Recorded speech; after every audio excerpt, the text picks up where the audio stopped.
Hello दोस्तों, welcome back to my YouTube channel. आज की इस वीडियो में मैं आपको बताने वाला हूँ सभी इंटरनेशनल ट्रैवलर्स के लिए जो लोग इंडिया ट्रैवलिंग करने वाले हैं।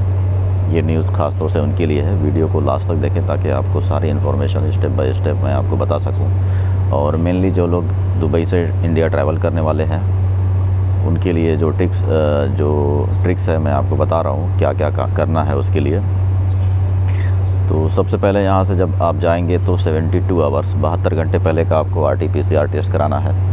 और RT-PCR टेस्ट की रिपोर्ट आपको हाथ में ही रखनी है। और जैसे आप दुबई या शारजा एयरपोर्ट पे या अबू धाबी किसी भी एयरपोर्ट पे आप जाते हैं डिपार्चर में, तो एयरपोर्ट पे जैसे आप पहुँचते हैं तो वहाँ पे आपको दो चीज़ करनी होती है। सबसे पहली चीज़ या तो आप ऑनलाइन कर सकते हैं, अगर आपने एयर सुविधा ऐप्स या एयर सुविधा पोर्टल पे आप जाके आपके ट्रैवलिंग की सारी डिटेल्स उसमें आपको रजिस्टर्ड करनी है। अगर आप खुद से कर सकते हैं तो आपको कहीं लाइन में लगने की ज़रूरत नहीं है। और अगर आप नहीं कर सकते हैं तो दुबई में या शारजा में जिस भी एयरपोर्ट से आपकी फ़्लाइट है वहाँ पे इसका एक अलग से काउंटर बना होता है और जिसकी फ़ीस है 25 दिरहम। तो आपको कोविड PCR टेस्ट का रिपोर्ट और आपका पासपोर्ट एंड टिकट हाथ में रखना है। और बेसिकली मैं शारजा से भी गया था, दुबई शारजा से मैं अभी इंडिया गया था। तो शारजा एयरपोर्ट पे जैसे आप एंट्री करेंगे तो वहाँ पे मेन जो एरिया है, जो मेन हॉल का एरिया है, वहाँ से फर्स्ट फ्लोर पे आपको जाना है।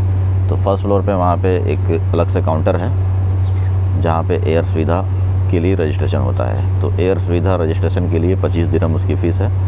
तो अगर आप ऑनलाइन करेंगे तो फ्री ऑफ कॉस्ट है। अगर आप ऑफलाइन करते हैं यानी काउंटर से अगर आप करते हैं तो आपको 25 दिरहम वहाँ पे देने होंगे। सेकंड, जब आपका एयर सुविधा आपका अपडेटेड हो जाता है तो उसके बाद आपको फिर चेक इन काउंटर कराना होगा। चेक इन काउंटर पे जाइए, वहाँ पे आपका बोर्डिंग पास वगैरह मिलेगा। बोर्डिंग पास मिलने के बाद फिर आप जो है RT-PCR टेस्ट और आपका एयर सुविधा का जो पेपर है वो और बोर्डिंग पास लेने के बाद फिर आप जो है फ़्लाइट में बैठ सकते हैं। लेकिन सबसे मेन चीज़ है कि अभी के टाइम में कोरोना वायरस बहुत तेज़ी से फैल रहा है और हर जगह पे अलग अलग से पाबंदियां फिर से हर कंट्रियों में लगाई गई है ताकि कोरोना से जो है लड़ सका जाए। तो अभी कोविड-19 की सिचुएशन में जो लोग इंटरनेशनल ट्रैवलिंग कर रहे हैं ख़ासतौर से इंडिया के लिए, तो इंडिया में अगर आप जाते हैं तो 11 जनवरी 2022 यानी कल से, आज 10 जनवरी है यानी कल से ये नियम लागू हो रहा है कि जो लोग भी इंडिया ट्रैवल करके जा रहे हैं तो अगर आपके पास RT-PCR टेस्ट है 72 आवर्स की उसकी वैलिडिटी है और अगर आपने एयर सुविधा ऐप्स पे आपके ट्रैवलिंग की सारी डिटेल्स आपने अपडेट की है तो आपको इंडिया जैसे आप लैंड होते हैं तो वहाँ पे आपको 7 डेज़ के लिए आपको होम क्वारंटीन करना है। यानी जिस दिन आप लैंड करते हैं उस दिन से आपका काउंटिंग होगा, उस दिन से 7 दिनों तक आपको खुद से आपको आइसोलेट करना है। इट डजेंट मैटर अगर आप पॉजिटिव हैं या नेगेटिव हैं, लेकिन फिर भी आपको एनी हाउ आपको आइसोलेट करना है 7 दिन तक। 8वें दिन आपको फिर से RT-PCR टेस्ट कराना है और उसकी रिपोर्ट आपको फिर से एयर सुविधा पोर्टल पे फिर से अपलोड करनी है। ये बात तो उनके लिए हो गई जो लोग बिल्कुल मतलब उन कंट्रियों से आ रहे हैं जहाँ पे जिन कंट्रियों पे ज़्यादा केसेस नहीं है।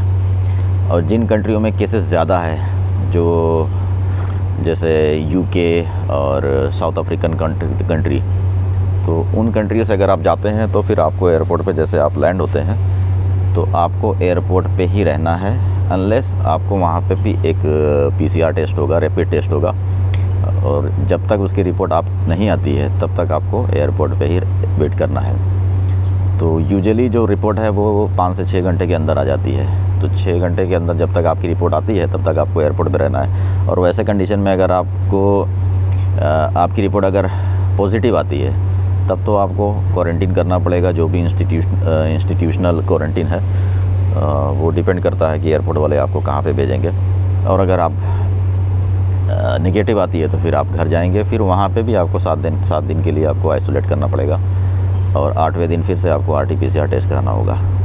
तो ये नया रूल कल से लागू हो रहा है। तो जिन लोगों को इंडिया ट्रैवल करना है, इंटरनेशनल ट्रैवल करना है, कहीं से भी किसी भी कंट्री से अगर आप ट्रैवल कर रहे हैं तो ये ख़बर आपके लिए बहुत ज़्यादा हेल्पफुल होगी अगर आपने इस वीडियो को देखा है। यहाँ तक अभी आपने इस वीडियो को अगर देखा है तो मैंने जो भी इसमें आपको ट्रिक्स बताई है बहुत इजी है, बहुत ज़्यादा पैनिक होने की ज़रूरत नहीं है। इस ट्रिक्स को अगर आप फॉलो करेंगे तो आप अच्छे से अपना ट्रैवल कर सकते हैं। और उसके अलावा जैसे अगर आप दुबई अगर वापस आ रहे हैं, दुबई में या शारजा में या किसी भी यूएई के किसी भी कॉन्टिनेंट में अगर आप वापस आते हैं, रिटर्न आते हैं, तो यहाँ पे 7 डेज़ का कोई भी क्वारंटीन वगैरह नहीं है। यहाँ पे एयरपोर्ट पे आप आएंगे, वही नॉर्मल प्रोसीजर है।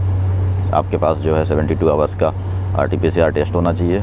उसके बाद एयरपोर्ट पे जब आप लैंड होते हैं तो शारजा में या दुबई में यहाँ पे भी आपका एक रैपिड टेस्ट होता है, उसकी भी रिपोर्ट आपको 6 घंटे के अंदर मिल जाती है। लेकिन आपको यहाँ पे 6 घंटे तक एयरपोर्ट पे बैठाएंगे नहीं, आपका टेस्ट हो जाएगा, आपके मोबाइल पे मैसेज आ जाएगा कि यू आर पॉजिटिव और यू आर नेगेटिव। उसके बाद आप कहीं भी जा सकते हैं। तो आई होप कि मेरा ये वीडियो आपको पसंद आया होगा। जिन लोगों को इंडिया ट्रैवल करना है, ख़ास तौर से ये वीडियो आप लोग देखें ताकि आपको इस ट्रिक से, और जो अभी करेंट का जो सिनेरियो है इस टाइम में, अगर आप जो वेकेशन अगर जा रहे हैं या इमरजेंसी एग्जिट जा रहे हैं, तो इस तरीके से आप अपना ट्रैवल अच्छे से कर सकते हैं विदाउट एनी पैनिक। और बहुत ज़्यादा आपको इसमें बहुत स्ट्रिक्ट रूल नहीं है जो मैंने बताया, चूँकि अभी यूएई और गल्फ़ कंट्री से जो भी लोग जा रहे हैं उनको 7 डेज़ का ही सिर्फ होम क्वारंटीन है। और इसके अलावा जो जहाँ पे बहुत ज़्यादा कोविड है जिन कंट्रियों में, वहाँ से अगर आप आते हैं तो उसके बारे में मैंने वीडियो में ऑलरेडी बताया हुआ है। तो आई होप ये वीडियो आपको पसंद आया होगा। वीडियो अगर पसंद आया तो इसको लाइक कीजिए।